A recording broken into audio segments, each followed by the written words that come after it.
Hello ji, welcome to my YouTube channel Vikas Bajaj LLB. आज हम पहली बार ग्राउंड जीरो पे एक न्यूज टेलीकास्ट की थी मिस्टर आकर्षण उपल ने, उसका मुआयना करने हम मौके पे आए हैं। तो पहले तो आपको ये दिखा देते हैं इस घर की सिचुएशन। ये टोटल 125 गज का घर है जी। इन्होंने 2 लाख रुपए, जो ये पार्टी बता रहे हैं, इन्होंने 2 लाख रुपए ब्याज पे लिए थे, 5% ब्याज पे, जो कि इस बात का जीता जागता सबूत है कि एक गरीब आदमी का खून चूसने का सबसे आसान तरीका यही है कि उसको 5% ब्याज पे पैसा दे दो और उससे बयाना लिखवा लो।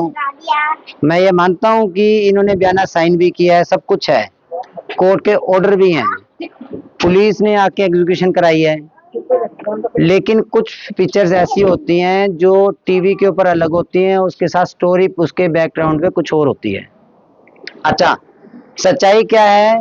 सेशन कोर्ट में मामला अभी अंडर ट्रायल है, यानी कि कोर्ट में अभी पेंडिंग चल रहा है, और कोर्ट ने ना तो ये बोला कि इसको एग्जीक्यूट कर दो, और ना ही ये बात अभी तक बोली कि उसको पोजेशन का ऑर्डर तो लोअर कोर्ट ने दे ही दिया था। लेकिन अगर सेशन कोर्ट में मैटर चला गया है और वहां पे विचाराधीन है, तो पहली तो बात है पुलिस को पोजेशन दिलानी नहीं चाहिए थी।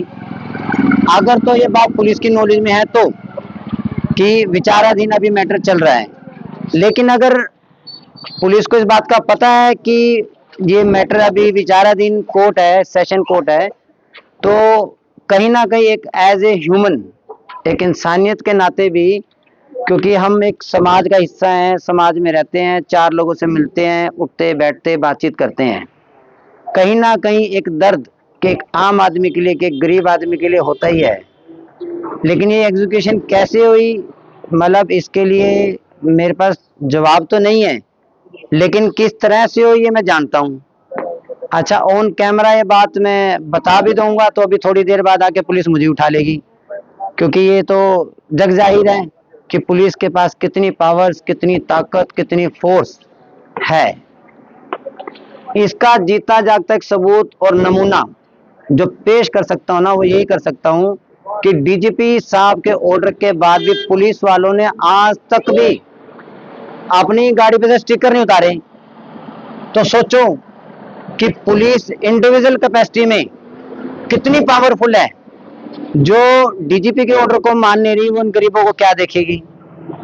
अच्छा, 10,000 रुपये महीना ब्याज, कमाल की बात है, जब ये पैसे को लोन पे लिया गया तो इनके ऊपर ऑलरेडी एक इस घर पे डीएचएफएल का लोन चल रहा था।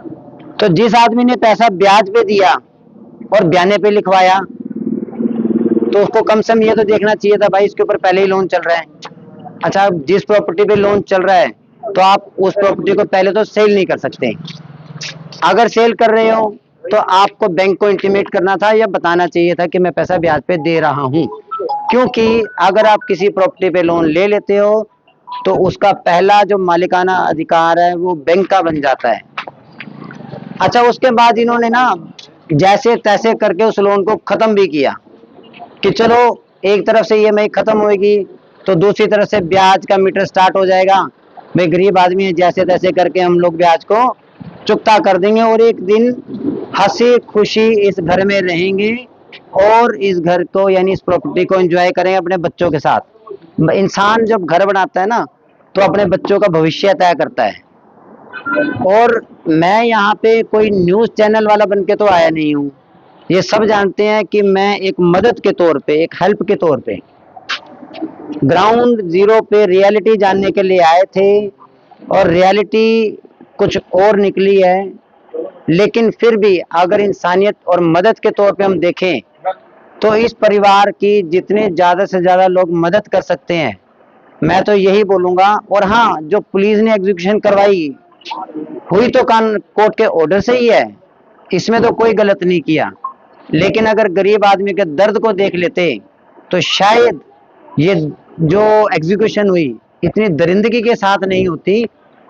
पुलिस का काम सिर्फ कोर्ट का ऑर्डर फॉलो करना ही नहीं होता है, इंसानियत बना के रखना भी होता है। और इंसानियत ये कहती है कि किसी ऐसे गरीब आदमी का घर खाली करवाना, क्योंकि हर स्टेट की एक जिम्मेवारी होती है हर परिवार को घर देना। कोर्ट भी और स्टेट भी दोनों इस चीज को फॉलो करते हैं। और जब सच्चाई की बात आती है तो मौके पे ऐसे फाइनेंसर, देखो मैं सुशील फाइनेंसर को पर्सनली मैं जानता नहीं हूँ, उनका मोबाइल नंबर मेरे पास अभी जस्ट 2 मिनट पहले ही आया है, हालांकि मेरी अभी उनसे कोई बात नहीं हुई है। भाई कैसे इस मैटर को सामाजिक तौर पे 4 प्रतिष्ठित लोगों में बैठ के निपटाया जाएगा, जबकि रजिस्ट्रेशन उनके नाम पे हो चुका है, पोजेशन उनको मिल चुका है, तो कानूनन तो उनका हक बनता है। लेकिन इंसानियत नाम की एक चीज होती है जो मैं मानता हूं कि इंसान में होनी बहुत जरूरी है। और इस परिवार को मैं अपना मोबाइल नंबर भी दे के जा रहा हूं। अगर इनको कोई कानूनी दावपेच में कहीं लगता है कि मेरी मदद की जरूरत है तो मैं पर्सनली इनकी हेल्प कर सकता हूं। जिस वकील को ये हायर करेंगे उसका पैसा हम लोग बेयर करने के लिए तैयार हैं।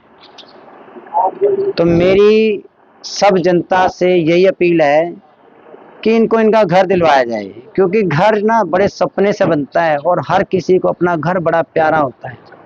घर अपना हो, किराए का हो, जो भी हो, इंसान जब एक परिवार के साथ कहीं बैठता है ना, वैसे तो ये मकान ही होता है, लेकिन 4 परिवार के लोग, मियाँ बीवी बच्चे जब बैठ जाते हैं तो ही घर बनता है, वरना तो 4 दीवारों के मकान है ही।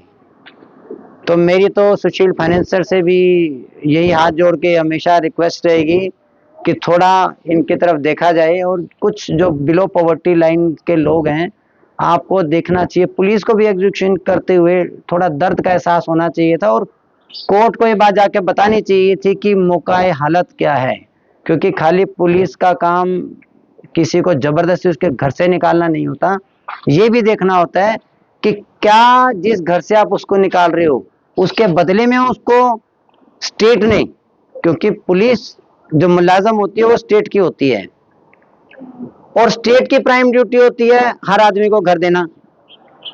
घर से तो निकाल दिया, कोर्ट का ऑर्डर था, तो क्या इनको कोई घर दिया गया उसके बदले में अल्टरनेटिव?